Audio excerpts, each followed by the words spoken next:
Welcome to the Raid Perspective Guide to soloing Onyxia as a Protection Paladin. To start out, I just want to show you some of the talents I would choose for this fight if I was doing it for the first time.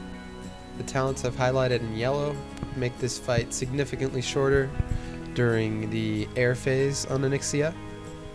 The talents highlighted in blue are kind of options you have whether you want to go for more DPS or you need a little more survivability.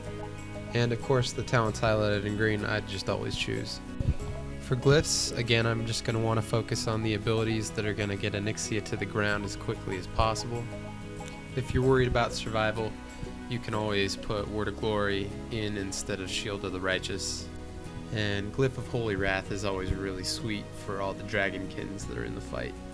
So the first phase of Onyxia is fairly straightforward. Just go at her like you would if the content was current. Get your back to the wall and put as much DPS into her as possible.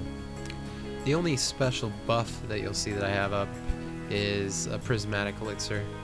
I've also got my resistance aura up just because the fire damage is the kind of the biggest thing on this. You'll be mastery capped even if you're in full DPS gear against a level 80 boss.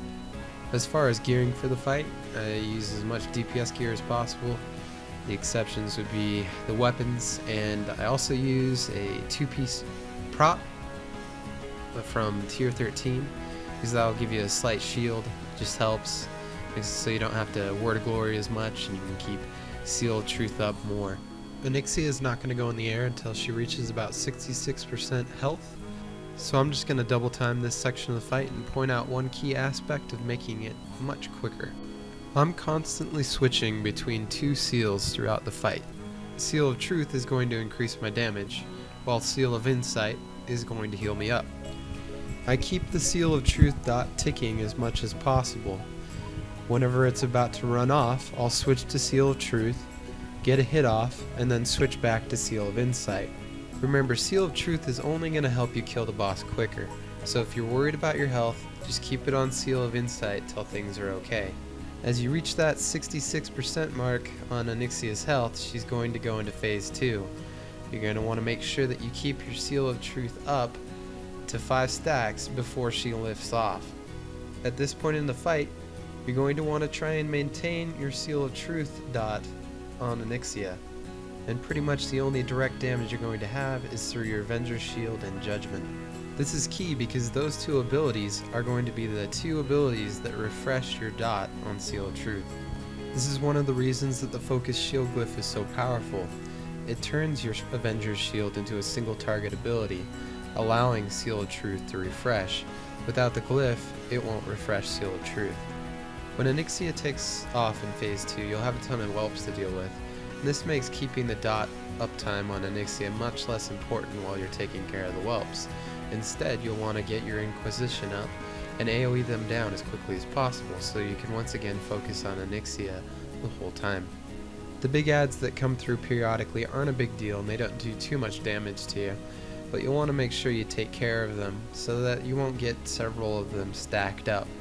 At this point, you'll want to make sure you have Onyxia on focus, and you'll want to keep up your dot on her as much as possible with Seal of Truth.